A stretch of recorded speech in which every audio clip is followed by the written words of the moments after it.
Deserve niyo talaga ang masarap na kainan. Wow!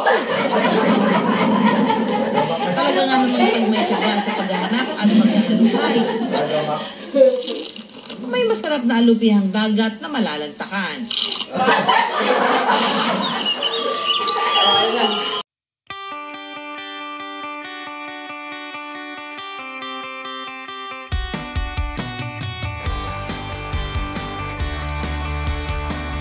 Lahat susuruhin.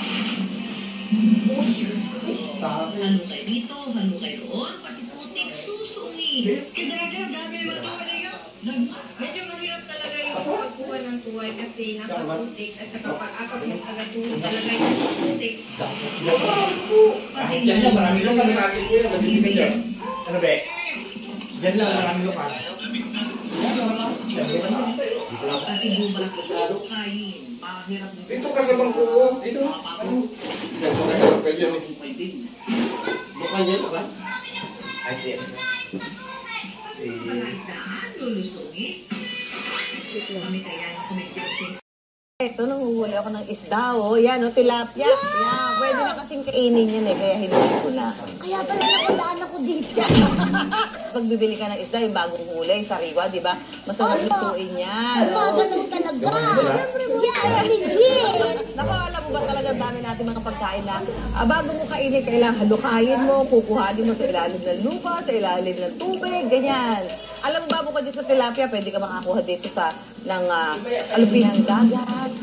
Mud clam, ayan, pwede mo makakuha. Mud clam. Hindi nga alam eh.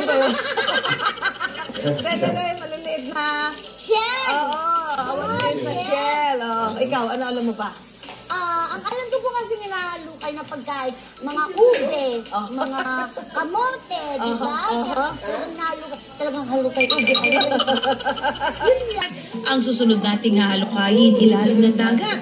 May kumagat kaya sa ating pain o magiging pain ang ating paghihintay sa alupihang dagat. Sayang. Para sa akin? Ilin sa bayan ng San Jose Occidental, Mindoro, may grupo ng mangingisdaan ang misyon, humanap ng butas na hahalukayin. Ang butas sa ilalim ng dagat kung saan nagtatago ang paborito kong alupihang dagat. And for today's video, yan target mahuli ng ka-wonder nating si Matthew. Pag-uhuli ng simantes kasi talagang mahirap. Pag hindi ka sanay, posibleng mapitik ka ng kanyang pinakakamay niya. Masyadong matalim yun, posibleng mahiwa ang kamay mo, masugatan ka. Kaya talagang todo ingat. Mahigit 25 taon ng mangingisda si Matthew.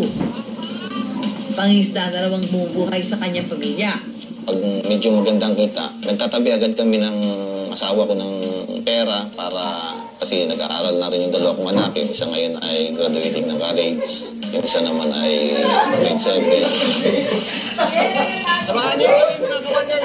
Huli na tayo ng simantes o alupihan dagat. Malapit-lapit na tayo sa ating target na area. Mula sa Pampanga, halos 30 minutos ang kailangan nilang lakbayin papunta sa pwesto kung saan manghuhuli.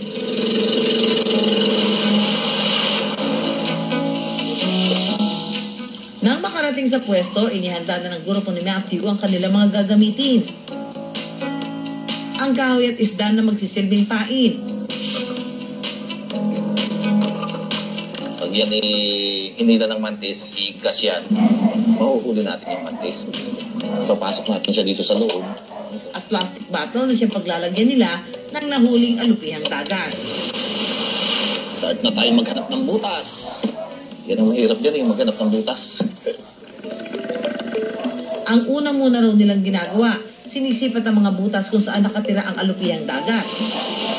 At kapag nakita na, lulusungin nila ito at bubungkalin.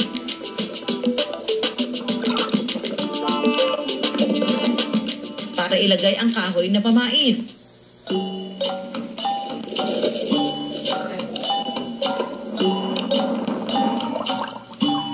Pero teka, mukhang matubala. Isang oras na kasi ang lumipas, wala pa rin kumakagat sa inilagay nilang pain. sayang. Pagkatapos ng ilang oras na paghihintay, ang kanilang itinanim na pain, tila may nanguhuli na. At eto na! Buti na lang nakakit tayo. Malamig na. Mahirap na ang paghuli.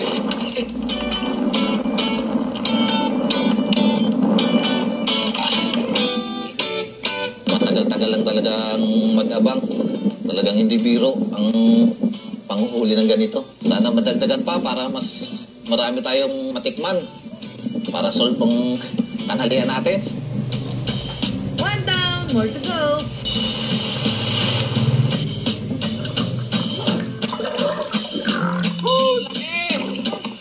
Eto't mukhang tinatamaan na sila ng swerte. Pagkatapos makuha ang isa, sunod-sunod na rin na may kumagat sa pain nila. Pahirapan. Bago makuha. Mission accomplished! Uwi na! Okay na mong pang-ulam tong ating mga huli. Solve na tayo dito. Ang paboritong luto nga raw na ginagawa nila rito, sinigang na alupihang dagat. Kaya pagkatapos hugasan, ang grupo ni na Matthew, inihanda na ang Ricardo pang sigang.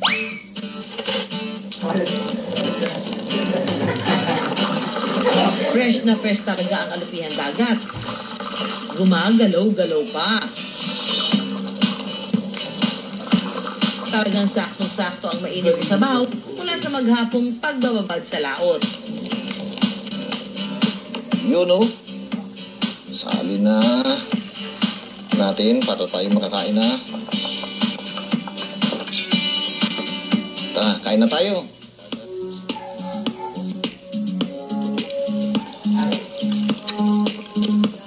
Sarap. Napakamis. Mga kawander. Deserve nyo talaga ang masarap na kainan.